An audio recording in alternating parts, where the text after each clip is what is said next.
That's when you open your heart and they'll surround you. Okay. Welcome to a test run of Ain't That Right. Myself and Angel Martinez checking out the system, making sure it's hot. What's going on out there, everybody? How's it going, Angel? I am doing well. I just quickly went over to make sure everything's on good on the other end, but I'm doing good. It is what is it? It's Monday. Monday, huh? I can't believe how quickly July is flying by. This entire summer has just gone by the wayside, as we'd like to say up here in the Northeast. Yep. Gone and gone. Like, you looked up and 4th of July, you breathed, and now we're in August, man. It's August I know. already. It's unbelievable. But so here's a one thing, right? Because we know being from up north, Right. of course, originally I from Philly, is that it gets to the point where it's that time of the year where people start complaining, or have they complained yet? Like, oh my God, it's too hot. I can't wait for it to get cold all over again. No, absolutely. It was oppressive. The last 2 days have been oppressive. You go outside and you sit down just get in the car. Sun coming off the dash, about like 2:30, 3 o'clock, you want to run out, get something, go to the gym. Oppressive heat. Just oppressive. And it's not even fun because you can't turn to the left, turn to the right and see a beach. Right. It's That's just, true. it's concrete heaven. Concrete heaven.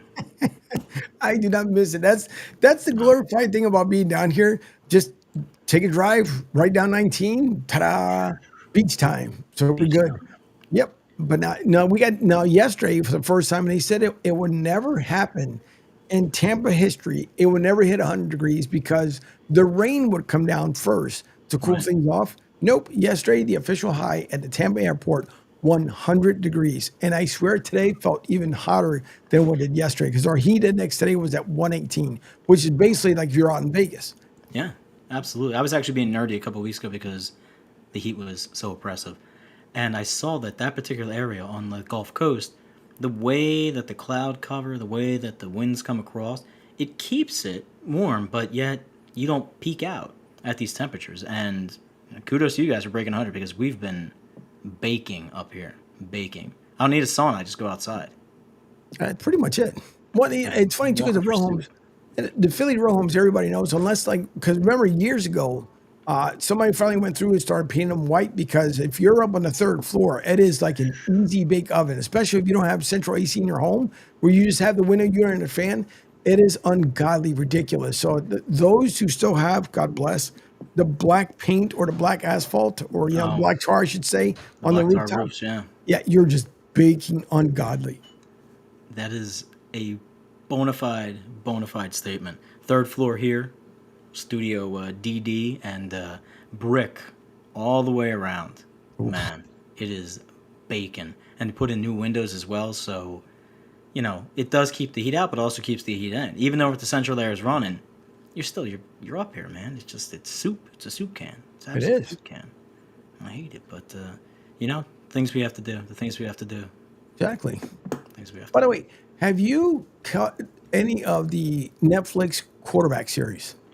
I put that on my to watch list, and I've been busy with home stuff and travel things, and I haven't got back around to it. But I've made it a point that this coming week and next week, I want to get into the documentary they did on the Dallas Cowboys. I want to do the quarterback one. There was also one that they have out there about like Dale Earnhardt. I just feel like I need to refresh myself with the whole Mhm. sports medium before we get into the nitty gritty of the NFL season. So I'll be jumping in on that. I'm not a big binge show watcher anyway, but need to go down that road. No. The Cowboys will start off just like they did last year, nowhere. But congrats to the Cowboys. That's what's going to Hmm. happen to you guys. But it's just it's funny because when you see and I won't tell you other obviously the quarterbacks that are there, but you take a look because we all forget that. And one thing that I really appreciate about your show is that there is a certain aspect of life, right? You always go back and have people think it through. Like, at times we tend to forget, yes, athletes are human and they can go Hmm. through it just like everybody else. But because we demand so much from them, we always forget the disconnect. It's like, whatever. This guy sucks. That guy sucks. We all suck. Whatever. But when you go back and you watch the documentary, it's like, maybe I was just a bit too hard on this Yeah. particular player. And then just because you forget, their home life. And yeah, it does suck because they have to not only take the pressure of losing either A, the big game, or leading up to the big game. And then it's the home life and trying to do the homework balance. I will say Devontae Adams was pretty cool as far as to kind of listen in to what goes on in his livelihood. And he went from being a girl dad to now soon becoming a boy dad as well. And him and his wife are like really excited. But you hear like Jared Goff, and it's like, I know he hasn't won it. Don't get me wrong. And I know the Lions twice, back-to-back years, they were knocking on that door. And who knew the Commanders were going to do what they did to the Lions last year? But it's like, damn, maybe I shouldn't be so judgmental. Maybe I should take a step back. But you know what's going to happen? NFL season will start, and we go right back to where we were before, being judgmental because you just forget. But they're used to it, and it's nice to hear from their perspective on how they feel the connect within not only just the community and the fans. And I think Joey Burrow, his segment was really good. So just take a look at it. It's a real fun watch. Yeah, I think you hit a lot of really, really good points, and we are really quick to judge in today's day and age, especially with the social media, especially because everybody is so instantaneously available to us that we have all those snap judgments, the coulda, woulda, shouldas, the why didn't you, if that happened, if that didn't happen. And, we were kind of, blessed to a point where we experienced sports in the sense that we didn't really know what our guys were doing 24/7. We didn't know where they were at. We didn't know who they were hanging out with. We didn't know, what was going on in their personal life per se. These guys, they live underneath the microscope. And I've even adjusted my thinking a bit to where I don't know if I could put myself into the same realm of sports with these guys and be like these younger athletes nowadays, just because it's difficult to keep up just on a day-to-day basis with the people who are in my immediate inner circle. Now you're asking him to follow the umpteen million fans that are, texting or posting or asking for favors or where you're at, who you're with. And it's just like, yeah, that can be overwhelming. And you're right. They have a life. These guys have a life. And you've been fortunate to be, at the Super Bowl, same as myself, and see these guys sort of, off the clock a little bit. And you really get to know their personalities and who they are. And it is a double-edged sword sometimes because the fan in you is like, no, I don't, I'm going to see, the Cowboys lose and Dallas sucks. But at the same time, you got to have some empathy for these individuals. Yeah, Yeah, it's you great. do. Yeah, I want to. You bring up a great point because let's talk about the previous Super Bowls before that we went to. So we ended up going to Vegas. Right. Super jealous of someone went to New Orleans. That's okay. It's all right. But if you remember, right? So back on the Monday in Vegas for media night, Yes. and as I try to explain to folks was that even though Kansas City had just come off winning the Super Bowl, right? So they're going to repeat back-to-back champions. The difference was, and if anybody paid attention, when you listen to Patrick Mahomes, you listen to Coach, you listen to all the other players, there wasn't at any given point in time throughout that week, you never heard them beating their chest or saying we're going to kill them or this. Like no matter who tried to get it out of them, like you guys know you're just going to win it, blah blah blah. There was never that cockiness. It was just a confidence we're going to do it. When you listen to San Fran had parts where it was a lot of I's, not we, not team. And then when you listen to Coach from the 49ers, it was the same way. Like you just didn't, that confidence, like, it wasn't coming out of him, like a Care Bear. He wasn't throwing anything out there saying, look, here's what we're going to do. Going back, when you went down to New Orleans this year, did Kansas City express themselves the same way that we heard them in Vegas? I would say it was more of a half and half sort of Okay. thing.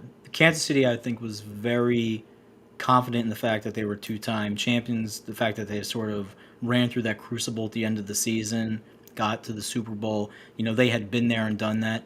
And there was a lot of excitement around the city, specifically with like the Eagles and the Eagles fans. It really was a home game for Philadelphia. It was probably, I think I told you in a couple text messages, like 7-1, 8-1 fan ratio. But I think that sort of gave Kansas City this quiet confidence that when they spoke, it wasn't a whole lot of it was sort of like, okay, well, we've been here and we know what's going on. We're gonna handle our business.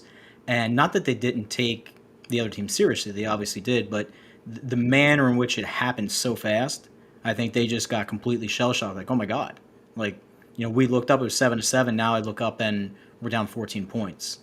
And the verbiage before the game from those guys was pretty standard practice, run of the mill. And I think in that bit of not not expressing enough urgency, that they may have come in a little, I don't want to say complacent, but very confident what they could do.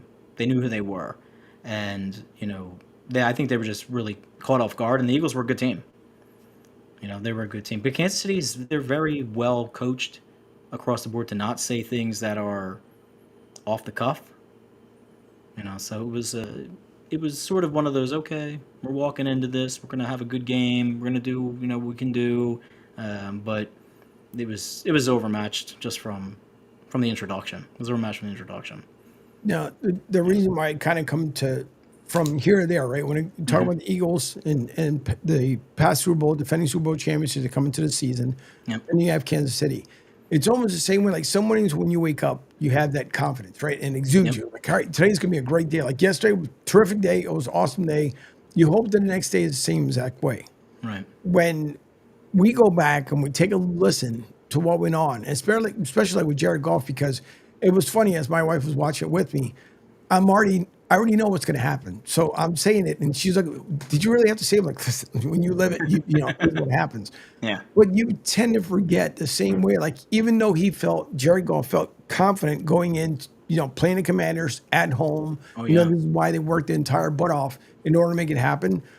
It's different because what you felt did not play out on the gridiron. Absolutely. And then you start hearing the conversations afterwards, and and obviously it's going to haunt them until they get back to her again, because they already know now they don't have to worry about anybody else in the NFL. The only ones they got to focus upon the most, the Commanders, who want to beat them, because don't forget the Bucs were the only ones that they had lost to throughout the season, and that was early on. So they thought they were going to meet up with the Bucs, only come to find out they met up with the Commanders. And even though the Commanders obviously stepped up a lot last year, this year, during the offseason, they got some great additions to their club. But when you go back and you hear these athletes, it brings everything back. Like, okay, I understand. Like he went home, it wasn't great. He had an injury, really didn't disclose it to a lot of people. So all these things that ended up happening, but yet again, we expect what?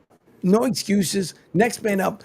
You're still a bum, whatever. But you go back and you hear their daily lives, like, damn, I always forget that, yes, that they do go home to their wives or girlfriends or, husbands, whatever the case may be. And that, yes, it is different. Like our expectations are extremely high. Now, in these similar cases, same way with me in the network. I want it where I expect just, straight out perfection, but that's just because I'm a lunatic. That's just the way I click and I tick and everything else.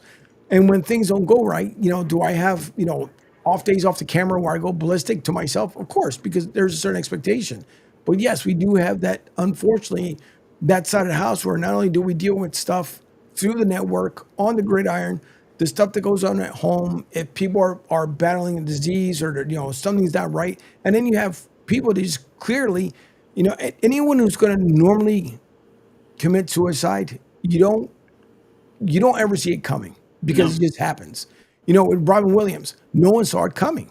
And he was getting back to the second height of his career all over again when he went, he was doing a show, very successful, and then it happens. So, it's tough. I guess sometimes we got to take that step back and just reflect and say, all of us sometimes need to put ourselves in check and think about it. Like, yeah, I'm harsh, but damn it, I got to remember too that they do have a life beyond the gridiron. Yeah, absolutely. There was another podcast by the famous couple Philadelphia at the moment, and the missus was talking about how she would take the little girls to training camp, specifically his last season, and Jason would be done and waxed out from the end of practice or training camp, and he would lay on the ground, with the daughters, and he was like, more or less like playing fetch or go catch the ball, the youngest one, and people were criticizing like, oh, you're just pretend to be this great big dad, and you can't do this, to get up your kids, play your kids. And she's just like, dude, you're judging this dude who just basically wore himself out for 3 to 4 hours. He's still there after it's done. He's engaging and playing with his kids and giving, like, he's really emptying the tank, right? And those are the things sometimes that we don't see, because to your point, like, other individuals, other places I've been to sort of highlight their off the field mission, a lot of times we don't see unless we get to the end of the year and it's like, oh, who's the Walter Payton Man of the Year, right? So you pick 32 guys from each team. That's congratulations. But there's other guys on the 53-man roster that are doing things in their community every single day for all the reasons you just mentioned. Maybe someone died. Maybe someone committed suicide. Maybe they were underprivileged growing up. Maybe they had a single mom. Maybe they had, problems with, the law, problems with socioeconomic things. And it's like, we don't see those. We see, damn it, CeeDee Lamb only had, 22 fantasy points this week. He's got to have more for me. Like, okay, that's very tunnel vision when you talk about this guy. And even though, we're not the biggest proponents for, let's say, Dallas or San Francisco, these guys have lives, right? Like at some point, as much as you don't want to see, Christian McCaffrey run all over your team, you're just like, damn, like I wish the guy would have a full healthy season. Yep. Just for himself. Same thing with Joe Burrow. Like, I love Joe Burrow, right? Like, Joe is great, but like, let's put a healthy season together, entire whole season, and let's see how well he is. When he has a whole season, he was in the Super Bowl.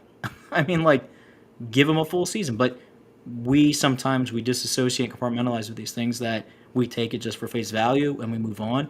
And it's, a testament to the time that we live in. But a lot of us, take a breath because we all have shitty days.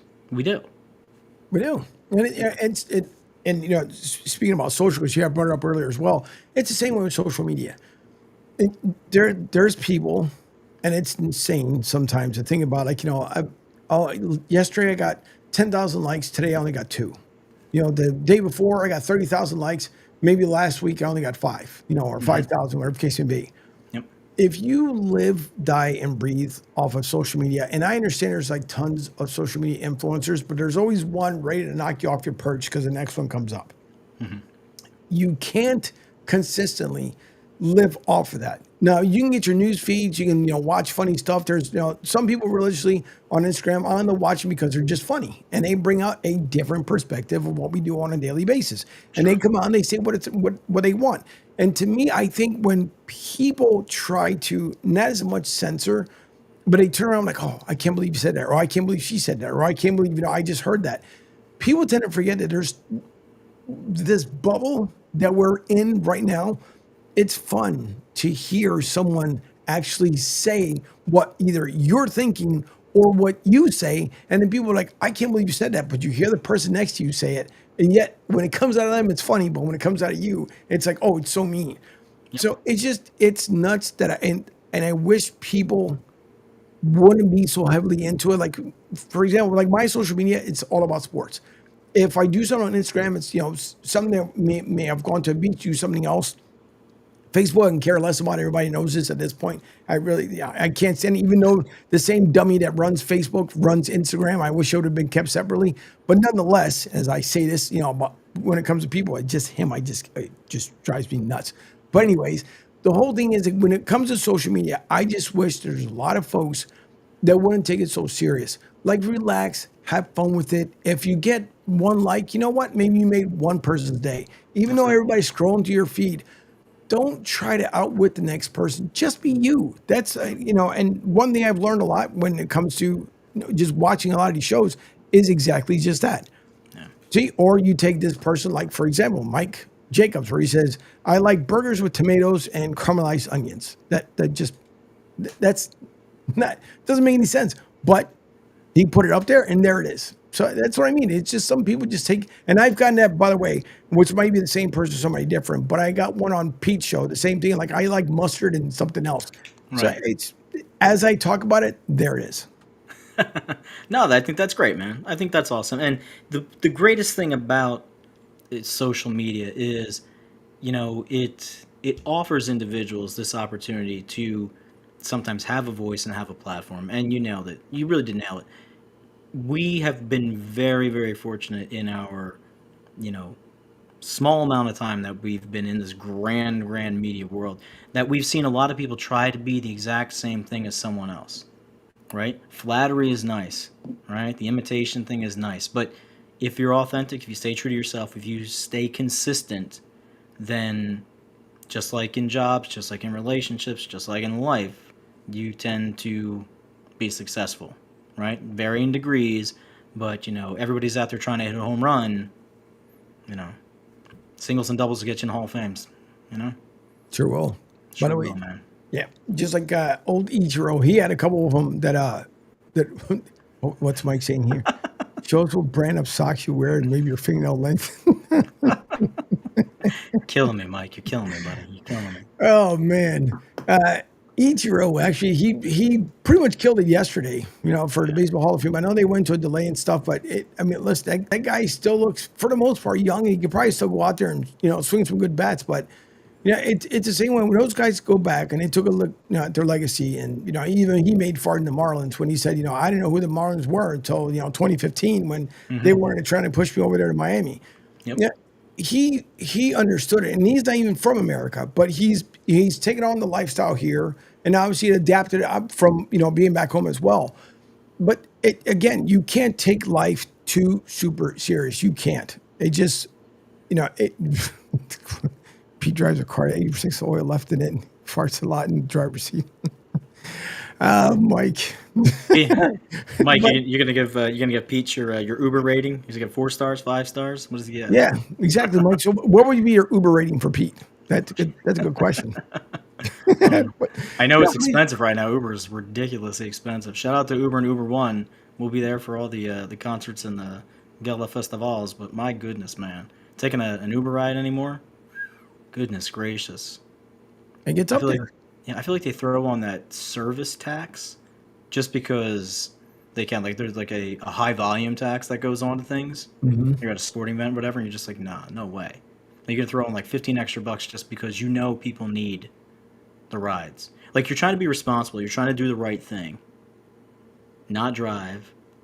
Trying to get out of there, especially if you had a drink or two, or if you don't want to get up in the SEPTA, don't want to pay $45 for your parking. But guess what? Like, you might as well pay $45 for your parking. You're gonna pay 50 some dollars for an Uber. Well, yeah, and depending, let's not forget too, depending where you park in Philly, because you have the signs that point everywhere, and like you can't park here, but you can park here. Don't park Oh here yeah. after this time. So yeah, Hmm. listen, everything has gotten beyond expensive. It's a shame because hopefully things will eventually end up coming down. But yeah, that's when you live in the city, especially in Philly, that's what you want to do. Like you go down to Center City, if you live in the outskirts, you go down to Center City, half of the time was the way everybody went. Because yeah, nobody wanted to jump on SEPTA. I mean, Nope. now, especially since I've been gone, holy crap, it's SEPTA really gone downhill since. But it's the same way. No one wanted to go because the whole thing was you had a person come pick you up at your house, hopefully a nice friendly conversation. You had a great time by the time you get stepped out of the car. Now you're out with your friends and you knew, okay, I can have that eighth, ninth, we hope not, Yeah. 10th drink. But Sure. you go out there, but you know that Uber's coming back. It may not be the same person, but it'll be another one that hopefully will get you home safely Right. and make sure you get out the car. Whatever happens after you get out the car is on your own. But Right. yeah, it gets to the point where it gets to be super expensive, not to include food, rent, the whole 9 yards. Because even here in the Tampa region, I mean, it's everything has gone up, and landlords are basically like, Price so gouging. Yep. yeah, I can price gouge at what, 35, 45, $5,500 a month. I mean, you can't, because what's going to happen is all these little spots where they're trying to rebuild and do better, what's going to end up happening is they're going to turn around and move out that same area where you try to rebuild because people can no longer afford it. Yeah, I'll tell you. Super duper fortunate, super duper blessed to be able to do traveling myself and Miss Levon, and it's uncanny the places that we will go and the value that we will get for the money that we spend compared to being back home. It's unreal. Like you mentioned, we were talking about, we went one night and we, had a couple appetizers, had a couple drinks, and I think maybe it was like $50. And then it was like, okay, leave it, leave a cash tip or something like that. Here, unless you're finding a dive bar that has a happy hour, if you want to go out. With the other night, we did appetizers, a couple drinks, and a little pizza, and it was like close to $150 for the same thing of a lesser quality, and we take all this convenience for granted, but at the same time, like you mentioned with the Ubers, like we just allow the prices to go up and up and up and up and up because people are going to pay for it. Like you're pigeonholed into it, you're going to pay for it. What are you going to get back in the tube and ride SEPTA up and then let them stop halfway home because there's a problem with the tracks, or it's overloaded, or this station is closed, or it's become a lot of times in a lot of the major cities, almost inconvenient to live in the city to take advantage of a particular event that's going on. Like you almost have to build in a separate transportation budget. I mean, New York, like New York is great to visit, but now you've got the surge pricing when you drive through certain areas, right? They start tacking it on. It's like, well, I don't want to drive all the way around here to come back into town. Right. So I'll inconvenience myself. Now I'm gonna take an hour and a half train ride and get out and walk. Well, I could just go park. Well, if you're gonna park, I'm gonna charge you. There's a toll. Then you got to charge some stuff to park in a time. And no, like then you get the SUV tax if you got one of them. Come on, man. Yeah, come on. Yeah. No, it gets to be, it's the same way before. Like, I used to love where Southwest was the, want to get away trips. And a lot of times, depending on where you were, sometimes you can go round trip for like $101, which was like the best ever. So if you wanted like a 4-day weekend, just get away, just decompose, do whatever you wanted to do. It was the best part. 'Cause it was like, wow, I can go to Texas for $101 for like 4 days. Now, of course, the hotels, you're not putting that into accountability, but before you could, because look, okay, my room's going to cost you maybe what, $200 for 3 days, $101. I'm basically going away for $300 and I'm freaking golden. Now you do the same thing. It's like, the only place I can get away is go from my third floor to the second floor because anything else is going to cost you too much to even make a trip down to the first floor. It's just insane. Yeah, that's going to cost you money too. No, but you're absolutely right. And that's why, if and when you have the opportunity to do things like that and get away or travel or do something that you don't necessarily do in your daily routine and it's not going to set you a billion bit back for your general well-being, for your life experience, go and do these things. Just go and do these things. Not, like I say, not take away from your responsibilities, but you're given this time, an opportunity to do it. Go and make the most of it because it's getting to a point where it's coming back to a point, and you remember this, right? Like there was a point in the late 70s, very early 80s, where you could fly internationally super duper cheap. And then whatever happened, like 84ish, 85 is all of a sudden airline tickets went bananas. You couldn't fly from Philadelphia to Chicago for less than like $400. Like we're getting back onto that thing again because even all these getaway fares and things like that, well, yeah, it's $150 one way, $150 the other way. Then you have to add a bag. And if you want to go on first, like it's nickel dime, nickel dime, nickel dime, nickel dime, nickel dime. But people want to go and do it, man. Yep. No. I don't know. Again, and people are going to All my travel blog. Yeah, well, I know you do. Right, that's for sure. But you know what? It's the same way though. You enjoy it. I mean, you surprised me last year. Was it last year? The Yeah. Olympics? Yep. Yeah. I mean, you and your great lady, both of you guys, just like, hey, listen, I think it's time to go across the pond. And That's it. you guys, the nice part was it was a surprise for everyone because obviously your immediate family or somebody else, you guys want to let them know where you were. But Yeah. I was just surprised when it came up on the feed. I'm like, look who's in Paris. But again, those are getaways that you want to remember because we all know, right? We are guaranteed the moment. We're guaranteed the past because we've already been through it. Yep. You're not guaranteed the next minute or the future. So you make the most of your moment. And I will say, when it comes to you, for as long as I know you, you definitely love to enjoy the moment. Yeah, I try to. That's why I've got Miss Yvonne to kind of reel me in, pull me back. Keep keep the reins on. But yeah, it's you need someone who's a good travel partner. You need someone who's a good companion with that. But also, someone who understands that it's going to be busy, it's going to be hectic, it's going to be a lot of work, and we dabble in this a lot of times. And as we wrap up, but people always see these streams and they see the people and they see the guests that you have on the network and they see what you're covering and they see what Pete's covering, what I'm covering, and what Lloyd's covering and Beav and all that. And that's the product that we kind of compress down to these 45-minute, 2-hour, 3-hour, 1-hour little blocks. But everything behind that, they don't see you at 4 o'clock in the morning waking up at the crack of dawn, brushing your teeth, throwing water on your face, walking down to a media row, setting things up, or hopping in the car, driving 45 minutes, checking in, like that day-to-day operation that you have to do. Again, it's like the athletes on the other side. This is great. We're all sitting in front of the camera. We're all talking, blah, blah. Oh, he had this. Oh, it's great. Yeah, but on the backside of that, you're like, all right, I'm going to have to rob Peter to pay Paul here to get this done, but it's worth it for this. I may have to do X to have this and that, but we can all talk about it now. We can all enjoy it. And that's that love of what we're doing. The same way that these guys put the pads on, put the cleats on, go to work. And it's like, I'm going to miss this going on with my kid today, but it's all right because this reward is going to be over here. And hopefully, like you said, I'm going to have more moments that I can, reinvest in that. But makes it all the more special now. Like, this is my off time. So my off time, don't blow my phone up with the fact that I didn't catch a touchdown this week. I'm trying to spend it with my kid. Yep. Come on, man. True. And that's exactly what it is. We all find that little happy medium where we have to do that disconnect. If you don't, it's fun to be plugged into the world. Don't get me wrong, it really is. But at times too, you do need to have the disconnect moment. And just there are times where a lot of these athletes, I get it. Some athletes drive me bananas. Pittsburgh.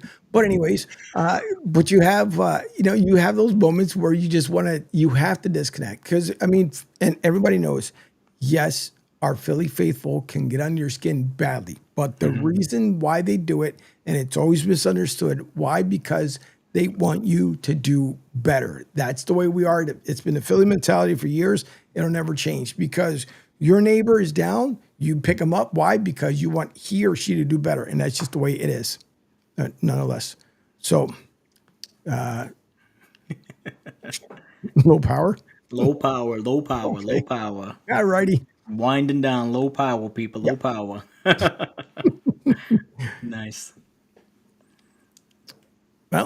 Well, we will be on tomorrow, normal time, same bat station, same bat channel. Come on over, join Ain't That Right, have a little conversation. Be sure to follow SR1029thegame.com. Go to the website, download the app. It's the only place you can hear everything in its entirety. And on repeat, it sends you links where it has to go. Angel, again, thanks for jumping on, bench testing all this stuff with me. Glad we'd have a little conversation with the fans out there. Everybody in the chat, Mike, I'm not wearing socks. I do wear socks with sandals, though. I'm just that guy. All right. Well, thanks, Duncan Dad. Everybody else, have yourselves a good night. Take care.